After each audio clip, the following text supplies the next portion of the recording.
Hello and welcome to my YouTube channel. आज मैं आपको दोस्ती के ऊपर एक कहानी सुनाती हूँ। अनु, तुमने नया फ़ोन ले लिया? विनीता ने अनु से हैरान होकर पूछा। अनु और विनीता बहुत अच्छी दोस्त थी और लगभग 5 साल से एक ही कोचिंग सेंटर से कोचिंग ले रहे थे। अनु ने बताया कि इस बार उसके जन्मदिन पर उसके माँ बाप ने ये नया फ़ोन दिलाया है जो कि बहुत महंगा है। यह सुनकर विनीता उदास हो गई। अनु के बहुत पूछने पर विनीता ने बताया कि उसके माँ बाप उसे फ़ोन नहीं दिलाते, ना ही अकेले किसी दोस्त के घर जाने देते हैं। अनु सुनकर बहुत हैरान हुई और पूछा कि ऐसा क्यों है। तब विनीता ने बताया कि उसके माता पिता सोचते हैं कि बच्चों को फ़ोन दिलाने से बच्चे बिगड़ जाते हैं और उनका ध्यान पढ़ाई से हट जाता है। अनु ये सब सुनकर बहुत परेशान हो गई। अनु अपनी मम्मी से हर बात साझा किया करती थी। आज भी उसने घर आते ही अपनी मम्मी से पूछा कि उन्होंने उसे फ़ोन क्यों दिलाया। उसकी मम्मी ने पूछा कि क्या बात हो गई। तब अनु ने विनीता से हुई सारी बातें बताई और इस विषय पर दोनों के बीच एक लंबी बहस हुई। अंत में उसकी मम्मी ने कहा कि बेटा, कई बार घर में या नज़दीकी रिश्तों में कुछ इस तरह की घटनाएं घट जाती हैं कि जिससे इस तरह की नकारात्मक धारणाएं बन जाती हैं। इसमें हम क्या कर सकते हैं। और बात समाप्त हो गई।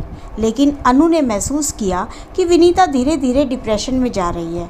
काफ़ी चुप चुप रहती है, पढ़ाई भी अच्छे से नहीं कर रही। अनु विनीता की मदद करना चाहती थी, लेकिन उसे समझ में नहीं आ रहा था कि वो क्या करे। उसने फिर से एक दिन अपनी मम्मी से बात की और उनसे विनीता की मदद करने के लिए कहा। अनु को परेशान देखकर उसकी मम्मी ने अनु को विश्वास दिलाया कि वो कुछ करेंगी। अनु की मम्मी ने विनीता की मम्मी से धीरे धीरे मित्रता बढ़ानी शुरू की। एक दिन अनु की मम्मी विनीता के घर गई हुई थी। उसने विनीता से उसके कैरियर संबंधी बातें करनी शुरू की तो बात करते करते विनीता के सिर में अचानक बहुत तेज़ दर्द होने लगा। विनीता की मम्मी ने उससे जल्दी से दवाई दी, जिससे उसे थोड़ी ही देर में नींद आ गई। विनीता के सोने के बाद उसकी मम्मी बताने लगी कि पता नहीं कुछ समय से इसे क्या होता जा रहा है, लगभग हर रोज़ ही सिर दर्द होने लगता है। तब अनु की मम्मी ने उनसे कहा कि जितना मैंने महसूस किया है, विनीता को शारीरिक नहीं मानसिक बीमारी है। आप उससे प्यार से बातें करके उसकी मन की बातें जानने की कोशिश करो। और उन्हें विनीता की मनोदशा के बारे में भी बताया। सारी बातें जानकर विनीता की मम्मी ने अनु की मम्मी का आभार प्रकट किया। उनके जाने के बाद विनीता की मम्मी ने मन ही मन निश्चय किया कि आज से वह भी विनीता की दोस्त बनने की कोशिश करेंगी। अगले ही दिन से उन्होंने विनीता के साथ न केवल थोड़ा थोड़ा समय गुजारना शुरू किया, बल्कि अपने बचपन की, अपने स्कूल कॉलेज की बातें भी करनी शुरू की। इस तरह विनीता ने भी अपने विचार अपनी मम्मी को बताने शुरू कर दिए। 1 महीने बाद विनीता का जन्मदिन था।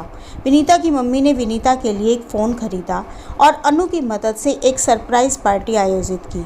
उस दिन विनीता बहुत खुश थी। सबके जाने के बाद विनीता अपनी मम्मी के गले लगकर रोने लगी। उसकी मम्मी की आंखों में भी आंसू आ गए। कुछ ही दिनों में विनीता का सिर दर्द पूरी तरह से ठीक हो गया। अब विनीता मन लगाकर परीक्षा की तैयारी करने लगी, साथ साथ आईएएस की भी तैयारी करने लगी। और एक दिन उसकी मेहनत रंग लाई और उसका सिलेक्शन हो गया। विनीता की मम्मी ने सबसे पहले अनु की मम्मी को यह खबर दी। साथ ही उनका बहुत धन्यवाद किया कि उनकी वजह से विनीता न केवल डिप्रेशन से बाहर आई, बल्कि सफलता के पायदान पर भी ऊंचा स्थान हासिल कर लिया। तो दोस्तों, अब आपने देखा कि किस तरह एक दोस्त ने अपनी समझदारी से अपनी दोस्त की ज़िंदगी को बचा लिया। तो आपको ये कहानी कैसी लगी, ये बताएं। मेरे चैनल को सब्सक्राइब करें, लाइक करें और शेयर करें और कमेंट भी करें, ताकि मैं अपनी आने वाली वीडियोज़ में सुधार कर सकूं। धन्यवाद।